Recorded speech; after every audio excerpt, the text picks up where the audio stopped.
Brought to you by Madhav Bagh. Madhav बाग हृदय संगिनी या आरोग्य योजनेचा लाभ घेण्यासाठी आजच मिस्ड कॉल द्या 022-48-96-82-82.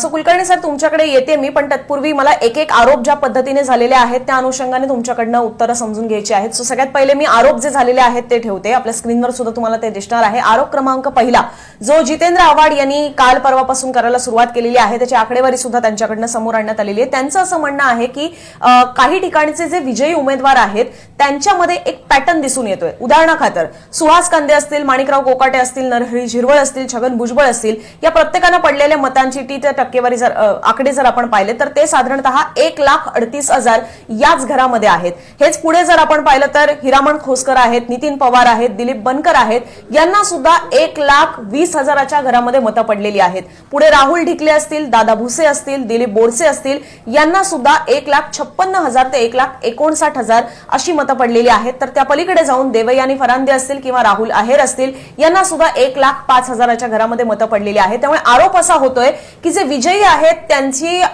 मतांची ही जर आपण संख्या पाहिली, आकडेवारी जर पाहिली, तर ती एकाच घरामध्ये कशी काय दिसून येते. ती प्रत्येकाची वेगवेगळी असू शकते. तिथले उपस्थित असलेले बंडखोर असतील, तिथे ज्या पद्धतीने सामने रंगलेले असतील त्या पद्धतीने ती वेगळी असणं अपेक्षित आहे. पण इथे हा सेमच पॅटर्न पाहायला मिळतोय. या आरोपांवर तुम्ही काय सांगाल? मुद्दा असा आहे की या पर्टिक्युलर जो विषय आपण उपस्थित केला त्याबद्दल आमच्याकडे सुद्धा काही लोकांनी चौकशी केली. आमची पद्धत अशी आहे की राजकीय पक्षांनी उपस्थित केलेल्या मुद्द्यांपेक्षा प्रोसेसबद्दल आणि त्याच्या आउटकमबद्दल, प्रोसेसमधल्या त्रुटींबद्दल असं जर कोणी बोलत असेल तर आम्ही जरूर त्याच्याबद्दलचं स्पष्टीकरण देत असतो. अशा प्रकारचे जे मुद्दे समोर आले त्याच्यामध्ये आम्ही जेव्हा तपासणी केली आणि संबंधित जिल्ह्याच्या जिल्हाधिकाऱ्यांना याची माहिती घ्यायला सांगितली. आपल्याला कल्पना आहे की आपण वाचलेली सगळी नावं ही नाशिक जिल्ह्यातली होती. त्यामुळे याबाबत आम्ही नाशिक जिल्हाधिकाऱ्यांना, जे डिस्ट्रिक्ट इलेक्शन ऑफिसर असतात, जिल्ह्याचे निवडणूक अधिकारी असतात, त्यांच्याकडून माहिती घेतली. कारण ते या सगळ्या आकडेवारीचे कस्टोडियन असतात. ती आकडेवारी पाहिल्यानंतर आणि आपल्याही लक्षात येईल, आपण जर ही आकडेवारी आपल्या रिझल्ट्स म्हणून जे ECIचं वेबसाईट होती त्याच्यावर सुद्धा आपण ती पाहिलेली आहे आणि वेबसाईटवरती ती आकडेवारी उपलब्ध असते. या आकडेवारीवरून आपल्या लक्षात येईल की प्रत्येक मतदारसंघामध्ये प्रत्येक उमेदवाराला मिळालेल्या मतांची संख्या ही वेगवेगळीच आहे. आपण त्याला रेंज म्हणत असाल तर तो स्टॅटिस्टिकल ॲनालिसिसचा भाग आहे. मुद्दा लक्षात घेतला पाहिजे की मतांची संख्या किंवा मतांची आकडेवारी, मतांची टक्केवारी ही कशावरती अवलंबून असते? ती अनेक फॅक्टर्सवरती अवलंबून असते. पहिला सर्वात महत्त्वाचा फॅक्टर म्हणजे प्रत्येक मतदारसंघातली मतदारांची संख्या.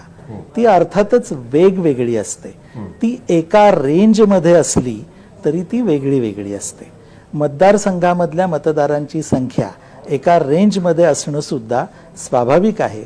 याचं कारण आपल्याला माहिती आहे की डिलिमिटेशन ऑफ कॉन्स्टिट्युएन्सी जेव्हा झालं 2008 साली, तेव्हा मतदारसंघांची निश्चिती करण्यात आली आणि पॉप्युलेशनमधला फरक आणि त्याचबरोबर मतदारांच्या रजिस्ट्रेशनमधला फरक, याच्यामुळे मतदारांची संख्या वेगवेगळी असते.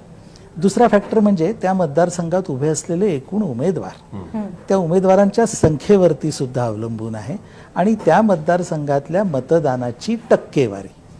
मतदानाची टक्केवारी आपण पाहिली तरी सुद्धा ती एका रेंजमध्ये आहे असं आपल्याला दिसून येतं आणि हे प्रत्येक निवडणुकीतच दिसून येतं. बूथ वाईज वेगळी वेगळ्या आकडे असतात, पण रेंजचा विचार केला तर स्टॅटिस्टिकली कोणत्याही आकड्यांबद्दल असं म्हणता येतं. त्यामुळे मला असं वाटतं की अशा प्रकारे याचा अन्वयार्थ लावण्यापेक्षा आपण जर ती आकडेवारी प्रत्यक्ष पाहिली आणि समजून घेतली तर ती कशी वेगळी वेगळी आहे आणि मतदार राजाने कोणाला मत दिलेलं आहे हे आपल्याला समजून येईल. थोडक्यात तुम्हाला असं म्हणायचं आहे की हीच आकडेवारी म्हणजे त्यांची मतं सपोज 1,38,000च्या रेंजमध्ये, म्हणजे 1,38,000, काही जणांची 650, काही जणांची 1,00,000 38,350 अशा रेंजमध्ये जरी मतं असली तरी सुद्धा जर बूथ वाईज तुम्ही गेलात तर तुम्हाला त्या मतांमध्ये असलेला फरक आणि वेगवेगळ्या बूथवरती कशा पद्धतीने मतदान झालंय यावरनं सुद्धा अंदाज बांधता येईल आणि याचा आणि इतर जे आरोप होत आहेत त्याचा फारसा काही संबंध त्याच्यामुळे राहत नाही असा त्याचा अर्थ आपण काढायचा का? अगदी बरोबर आहे. त्याचं कारण आपल्याला मी सांगू इच्छितो, कोणत्याही निवडणुकीमधल्या मतांचा असा काही ट्रेंड किंवा काही रेंज ही काढताच येईल. म्हणजे आपण अगदी 2019ची निवडणूक, 14ची निवडणूक, त्याच्या आधीची कोणतीही घेतली तरी असा काही ना काही ट्रेंड हा नक्की सापडू शकेल आणि असं म्हणता पण येऊ शकतं. पण याचा अर्थ असा होत नाही की याच्यामध्ये काहीतरी वेगळं दडलेलं आहे. त्याचं आणखी एक कारण अगदी थोडक्यात सांगतो, ते म्हणजे प्रोसेस जी आहे ती अतिशय मेटिक्युलस आणि रोबस्ट आहे. SOPs फार रोबस्ट आहे. त्याच्या प्रत्येक प्रोसेसच्या प्रत्येक टप्प्यावरती राजकीय पक्ष आणि त्यांच्या प्रतिनिधींचा सहभाग असतो, स्वाक्षऱ्या असतात आणि त्याच्यामुळे ती प्रोसेस व्यवस्थित झालेली आहे हे आपण बघत असतो. ती जर व्यवस्थित झाली तर आकडे बाहेर आल्यानंतर त्याच्यामधून काही अर्थ शोधणं याला फारसा मला वाटतं मुद्दा राहत नाही.